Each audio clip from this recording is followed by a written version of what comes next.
माझ्यात सामील होऊन गेला, त्याला इथे आणणारा सुद्धा मीच. त्याला वारंवार भेटायला गेलो, त्याला एक एक करून सगळ्या गोष्टी शिकवायला लागलो. एक एक करत तुला म्हणजे तुला जाळ्यात कसं अडकवायचं याचं प्रशिक्षण देत गेलो मी.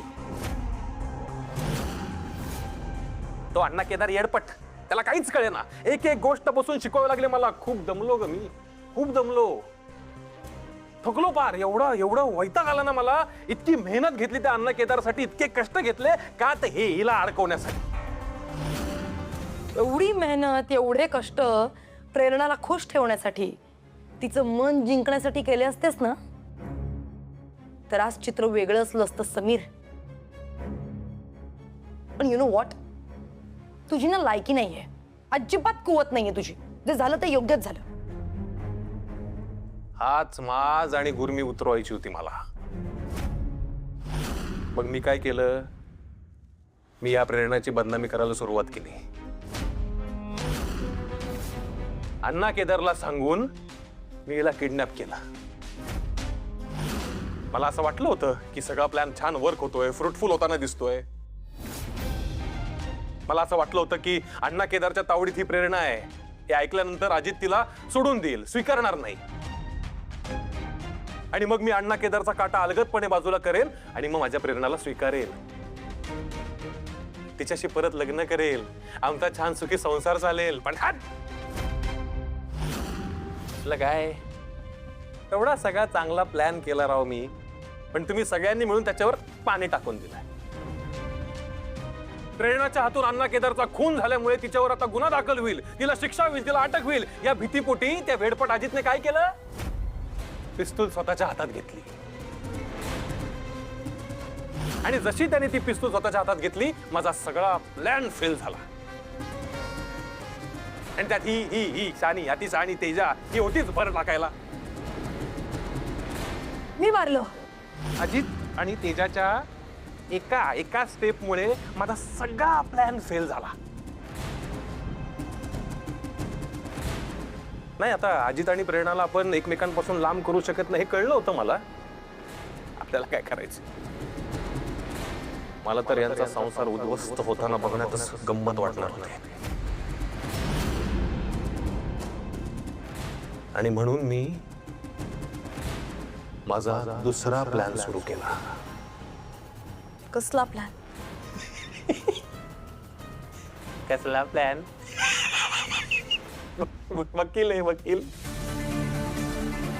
अर्थात रघु.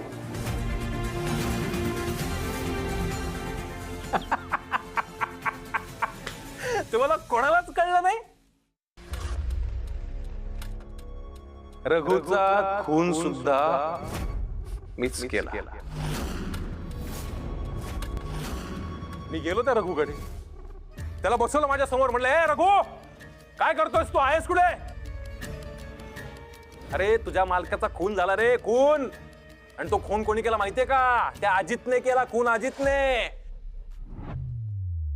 आता स्वस्त बसू नकोस तू, उठ, जागा हो, सूड घे.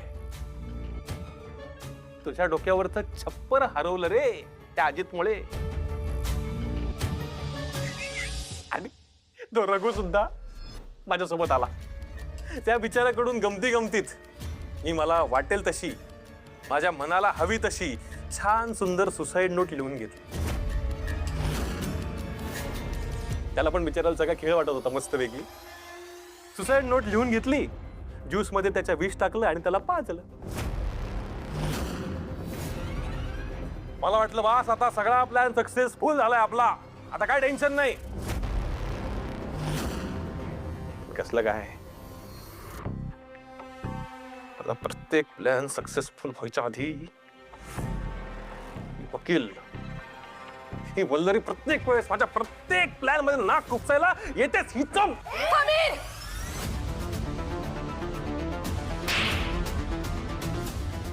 अण्णा केदार पेक्षाही खालच्या पातळीला गेलास रे तू तर. अरे माणूस म्हणून घेण्याच्या लायकीचा नाहीयेस तू. आणि जनावर म्हटलं ना तुला तर त्या मुक्या जनावरांचा अपमान केल्यासारखं होईल ते. मिळवायला मी काय वस्तू वाटले का तुला? वस्तू नाही, माणूस आहे मी. आणि एकेकाळी तुझ्यावर खरंच मनापासून प्रेम केलं होतं मी. तुझ्या बरोबर सुखी संसाराची स्वप्न रंगवली होती. या गोष्टीची लाज वाटतेय मला आज, कारण तू त्या लायकीचा नाहीयेस हे तूच प्रूव्ह केलंयस सतत. तुझं प्रेम खोटं, तसा तुझा पश्चात्तापही खोटाच आहे. मला तर त्रास देतच आलायस तू आजपर्यंत, कायमच.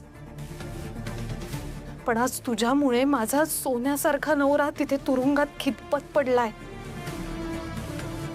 त्यांनी जो गुन्हा केलेलाच नाहीये त्याचा आळ केवळ माझ्यावर येऊ नये म्हणून त्यांनी स्वतःवर घेतला. याला म्हणतात प्रेम, याला म्हणतात त्याग.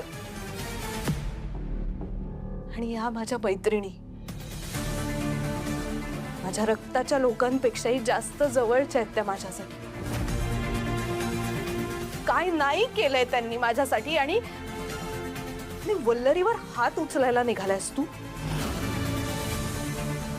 जाऊ द्या प्रेरणाताई, तुम्ही तरी कोणत्या माणसावर वेळ वाया घालवताय? समीर, आता सरेंडर करायचं. खूप पाप केले आयुष्यात. जर का काही पुण्य केलं असशील ना तू, तर ते अण्णा केदार सारख्या स्त्रियांना खेळणं समजणाऱ्या नीच माणसाचा खून करून. तेवढंच काय ते पुण्य तू आयुष्यात कमावलं असशील. इन्स्पेक्टर साहेब, प्लीज आत या. तुम्ही समीर महाजनचे सगळे स्टेटमेंट्स ऐकलेच असतील ना? हो मॅडम, ऐकलंय सगळं. प्लीज घेऊन जा याला. पकडा याला. चला थांबा एक मिनिट. एक मिनिट. तुला काय वाटलं ग? स्वतःला खूप शहाणी समजतेस ना तू? चांगलंय, मान्य आहे, गन माझी आहे, त्या पावत्या माझ्या गाडीच्या आहेत. पण हे सगळं जेव्हा प्रकरण कोर्टात जाईल तेव्हा खून मीच केलाय हे सिद्ध कशी करशील ग? हा, आहे तुझ्याकडे पुरावा? दिसलोय मी कुठे?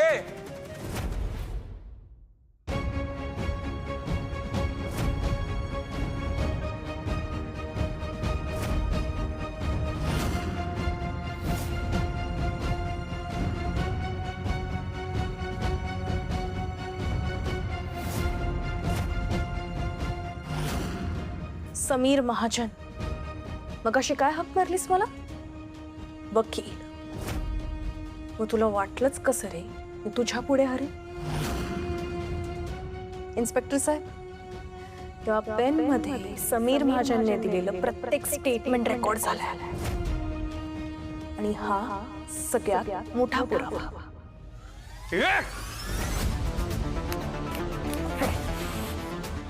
आता आपली भेट डायरेक्ट कोर्टात. सोडणार नाही. चला घेऊन चला. चाल.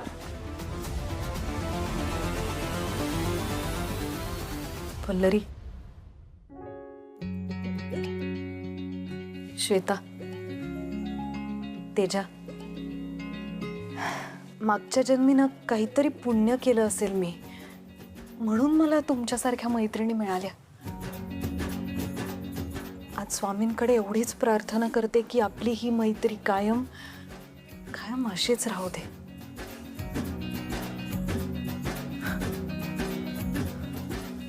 वल्लरी, म्हणजे आता आपण अजितला आपल्या घरी परत घेऊन येऊ शकू ना? आता आपल्या हाती पुरावे आहेत, म्हणजे तो निर्दोष सिद्ध होणार आहे.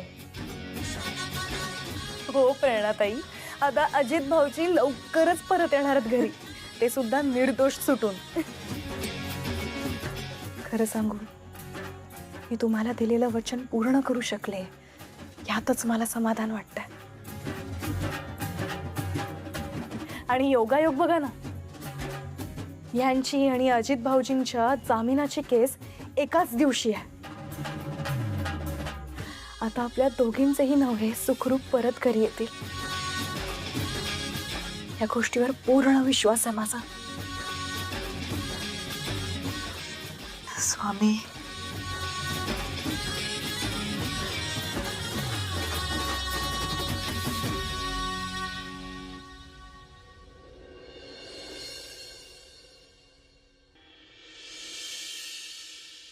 स्वामी, या दिवसाची मी आतुरतेने वाट पाहत होते आणि तुमच्या कृपेने आज तो दिवस आलाय.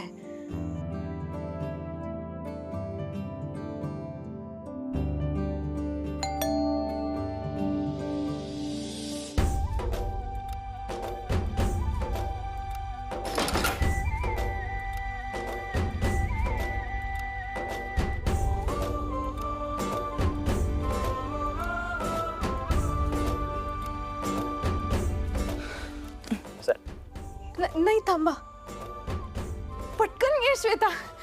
अगं